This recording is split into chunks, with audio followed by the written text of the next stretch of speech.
that's worldly. God says that when thou hast been converted, reach back and strengthen your brother.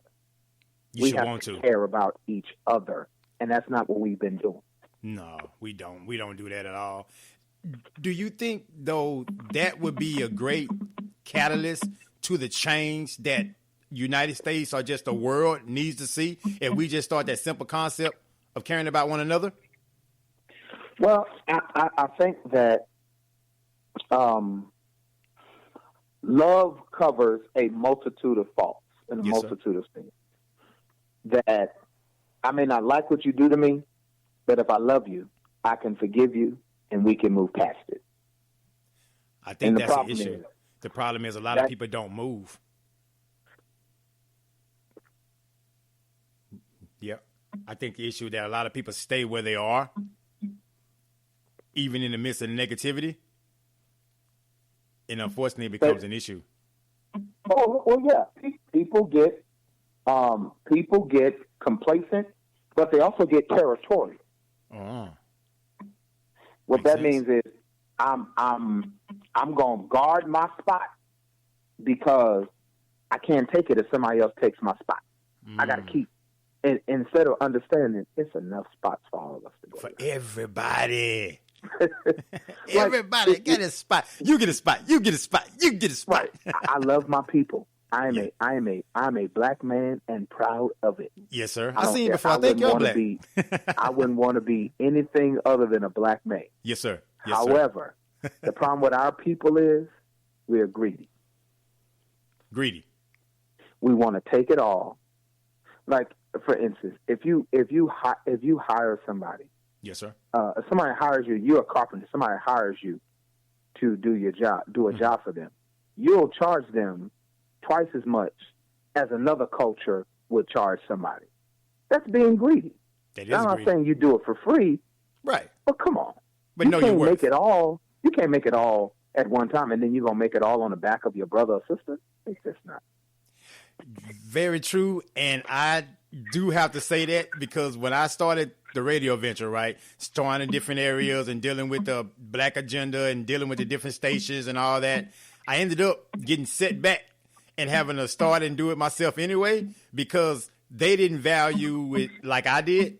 And I understood that, though, because it's my dream, my desire to do that, right? So they're not going to be passionate about something that's God gave to me and he spoke to me about. And I had to realize that, though. And I really had to step back and not be angry and upset and just understand their position and mine as well. Well, yeah. And again, if we don't start in ourselves, in our community. Yes, sir. Having a sense of fellowship, brotherhood, love, camaraderie, working together, how can we expect other cultures to respect us? I say that all the time. To love us, to understand us, to appreciate us. Well, they're not. They're not. I mean, you asking somebody to do something for you that you're not willing to do for yourself. Okay, I need you to iron these clothes for me, but every day you see me, I'm wearing wrinkled clothes. Then obviously I don't care about clothes being ironed. I'm just saying something. Right. See, that's it, man. That's it. Yes, sir. And it's back to the initial question you asked when we first started the interview. We won't help each other because people don't want help. They think if if they show vulnerability in front of one another, that means you got one up on them. And I understand it because people have a way of throwing things back up in your face, holding things over your head. Yes, sir. Things of that nature. But if you see me and you say you're my friend and you see me with my pants down, metaphorically, my business out, mm-hmm. and if you let me continue to have my business out and my pants down and you don't try to help me, then you're not my friend. No. You're not my brother. No, sir. And you don't love me. No, sir. That's an associate. That's somebody who want to see you fail. Yeah, just true. This is true. And they see you going, seeking failure, doing things that's going to cause you to fail and say absolutely nothing rather than he should have known better. Yeah, I mean, come on. Yeah. Yeah. Come on. We Everybody's are, not at the same level. we are Everybody's not at the same level. oftentimes hard on each other than we need to be. And I think sometimes that's the reason why the struggles continue. Even in 2016, we're still asking for respect. We're still asking to not be shot. We're still asking, can we all just get along? But at the same time, as you say, it starts with us. If you're steady looking at a whole fraction of society and everybody else out there treating us a certain way, if you don't value your brother and sister that you see every day on the street and you can help them, again, you can't expect those that's not doing nothing for you to do something for you if you're not willing to do it for yourself and then get mad at them. And again, while the greater majority of the problems in our community has been put upon us, yes, by other communities, other systems in place, cultures, that's true. We didn't ask to be brought to this country. We didn't ask to be forced to build this country for free. We didn't ask to be viewed as 3/5 of a person. Yes, sir. We didn't ask, after we were so-called freed from slavery, to then be thrust into an economic and social environment where we were always felt subservient to other cultures, even though we are quote unquote free, where we did not have basic human rights. Mm-hmm. We didn't ask for all that.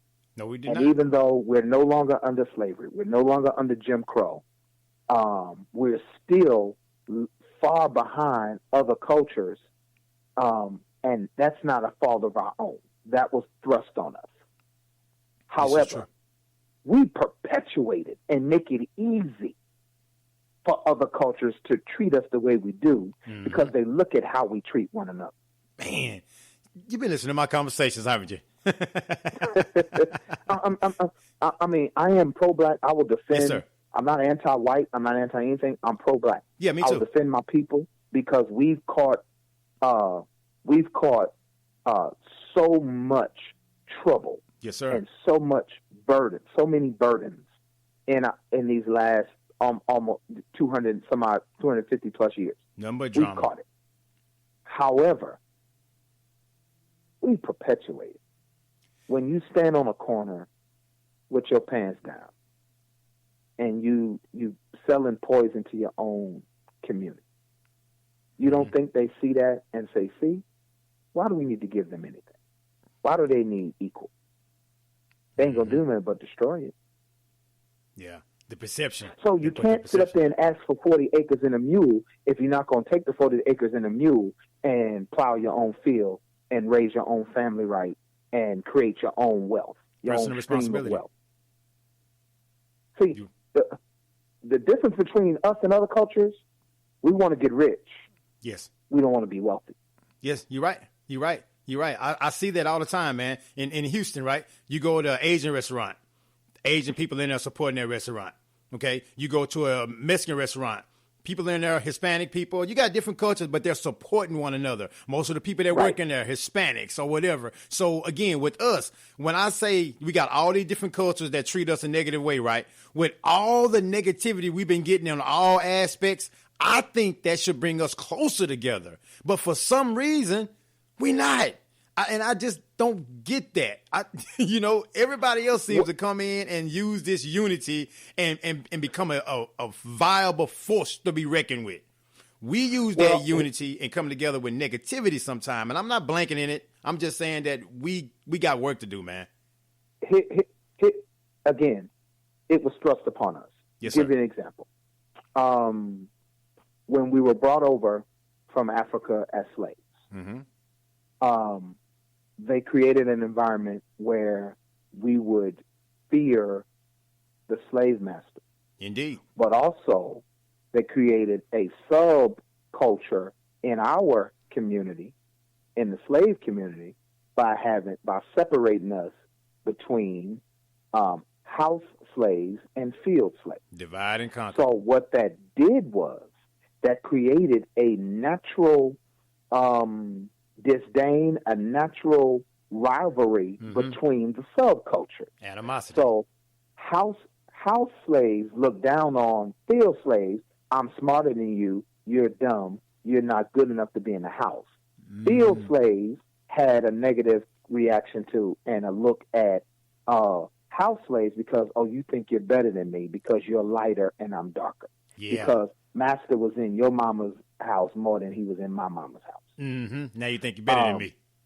So then, once slavery ended and we got through the Jim Crow and we migrated from the South to the northern cities, this is what they did. Right. They created what is called projects. See, down Yes, here, down here, you all don't know what projects are. A project where I'm from is a cluster of 20 buildings, 12 stories high, 5 apartments on each floor. Wow. When you put a group of people Yes, sir. on top of each other Mm-hmm. and don't give them the resources to get out of on their own, Chaos. they're going to kill each other to try to make it. Yes, sir. Chaos ensues. So, since it was thrust upon us, it's up to us to educate ourselves to where we see what happened and not perpetuate the nonsense. That makes sense. That makes sense. And I think your passion comes because you know the history, right? You know, Right. okay, the transatlantic slave trade and everything, right? And not Right. even those that survived it, because there were so many deaths that happened on that ship. They had to keep going back to get people, right? So we talking about those who survived it, right? Millions of us were thrown overboard during Shark the bait. Middle Passage. Shark bait. I mean, there were so many people thrown overboard that the sharks was following the boats because they know they was going to eat good. Oh, sharks was waiting for those boats. Yes, sir. Yes, sir. So do you believe in the statement post-traumatic slave disorder? I think we are further generation removed from where that should be an adequate assessment of how we act or behave. Yes, sir. I think we're further along from removed from those times. However, I will say that it's not a post-traumatic slave disorder. I think it's an economic social disorder because the system was created. System. Once the slaves, they couldn't make money off of us for free. They changed the system. Yes, sir. And so now economic oppression caused us to feel we were inferior. Right. You got to understand, it's all about the ideal of America. Capitalism is all about making somebody feel less than you. Exactly. And when you create a culture, when you create an environment, when you create an atmosphere, whether social, economic, religious, educational, I mean, we haven't even talked about, look at the differences in schools. Yes, sir. Now, I will say this, Donald Trump standing up saying, you know, what you have nothing going for you in the black community. What you got to lose? That's a lie from the pit of hell. Because everybody I know is not destitute. Everybody I know is not ignorant. Yes, sir.